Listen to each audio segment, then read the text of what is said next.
Hey everyone, it's time for some Statistics 101.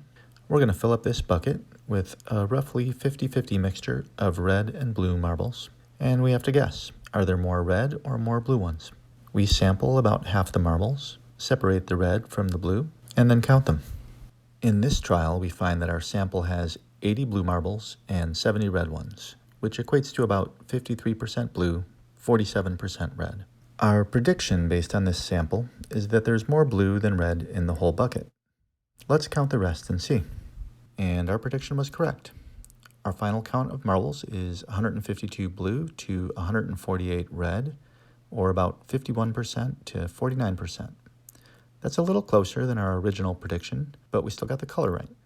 Now there's a margin of error in predictions made this way, so we're not guaranteed to get the right answer every time, but we'll certainly come out right more often than not. So here you see another simulation trial where red is ahead in our sample and red wins.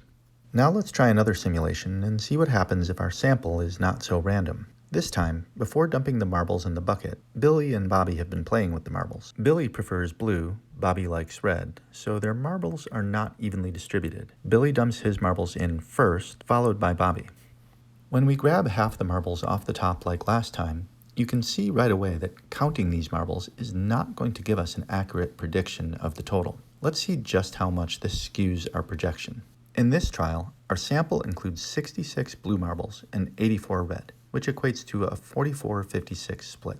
So our sample is skewed red, but our remaining marbles are skewed blue. When we add them to the total count, we observe a significant shift.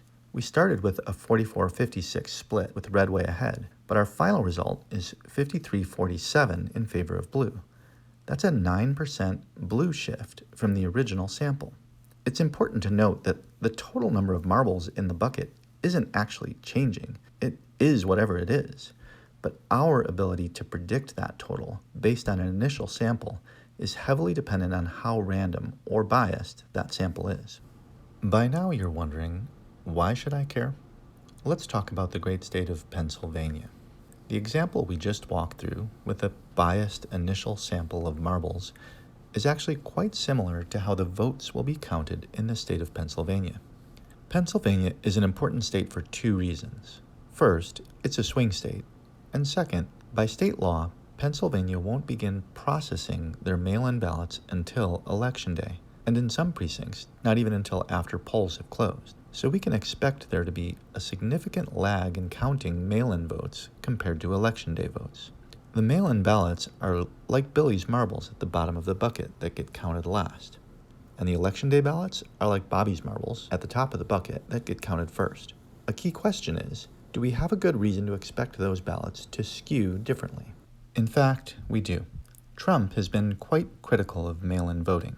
Regardless of what you think of this, we can agree that he's created a bias in favor of in-person day of voting among his supporters.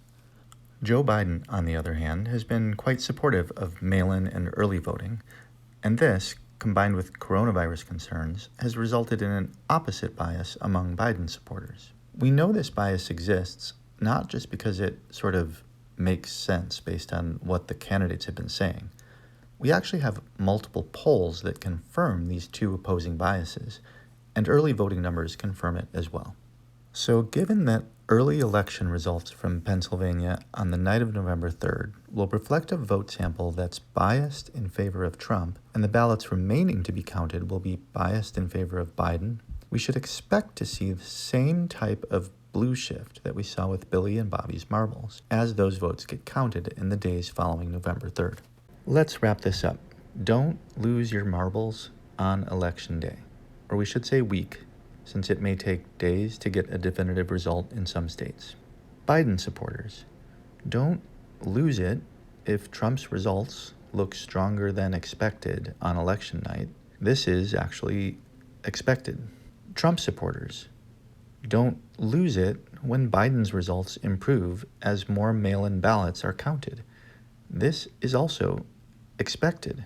And to all of us, if a politician or media personality tries to convince you that this is not expected, but instead represents someone trying to steal the election, let's call that what it is: unpatriotic, undemocratic, manipulative fear-mongering that has no place in our democracy. Thanks for watching. I hope this was worth your time. Please share this video.